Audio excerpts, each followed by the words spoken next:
जैन प्रेरक कहानियां जो सिखाती हैं जीने की कला।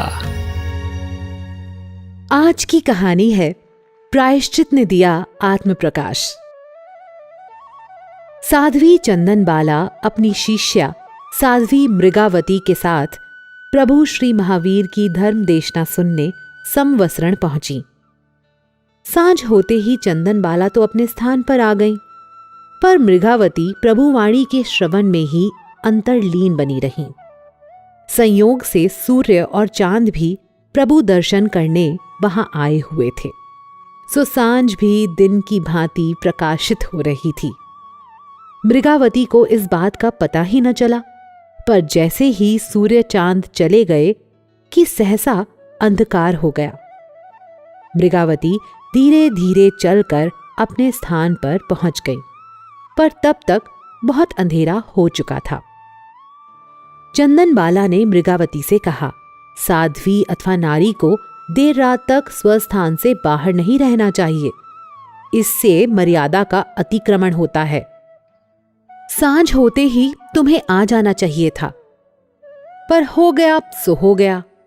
आगे से ऐसी गलती ना हो, इस बात का ध्यान रखना। मृगावती ने गलती के लिए गुरुणी से क्षमा याचना की। दोनों सो गईं, पर मृगावती को नींद नहीं आ रही थी। उसे लगा कि आज उसके कारण गुरुणी को कष्ट पहुंचा। अगर मैं नियत समय पर आ जाती तो उन्हें उलाहना देना न पड़ता। मैंने आज गुरुणी को दुख पहुंचा दिया। कहते हैं, इन्हीं विचारों का चिंतन करते करते वे ध्यान में स्थित हो गईं। प्रायश्चित की निर्मल भावनाओं ने उन्हें समाधि तक पहुंचा दिया और थोड़ी ही देर में मृगावती को आत्मज्ञान परम ज्ञान उपलब्ध हो गया। थोड़ी देर बाद मृगावती ने अपनी गुरुणी का हाथ थोड़ा मोड़ा कि गुरुवर्या चंदनबाला सहसा जग गई। क्या बात है, अभी तक तुम सोई नहीं और मेरा हाथ किस लिए हिलाया? चंदनबाला ने मृगावती से पूछा। मृगावती ने कहा, क्षमा करें, एक सांप इधर से जा रहा था, उसे या आपको कोई कष्ट न पहुंचे सो ऐसा करना पड़ा। क्या तुम्हें इतने गहन अंधकार में सांप नजर आ गया? कहीं तुम्हें कोई विशेष ज्ञान तो नहीं हो गया? चंदनबाला ने पूछा। मृगावती ने कहा, आपकी कृपा से अब अंधकार अंधकार न रहा, मेरे चारों ओर प्रकाश व्याप्त हो गया है। ये सुनते ही चंदनबाला चौंक गई।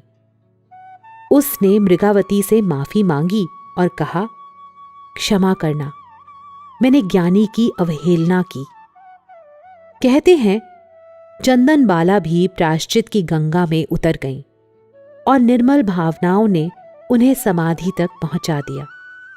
इस तरह एक ही रात में दो साध्वियों ने क्षमा व सरलता की भावनाओं से आत्म प्रकाश को उपलब्ध कर लिया। परमात्मा की आज्ञा के विरुद्ध कुछ भी कहा हो तो मिच्छामि दुक्कडम। जैनम जयतु शासनम। और जैन प्रेरक कहानियां सुनने के लिए जुड़े रहिए पार्श्वनाथ मीडिया के साथ।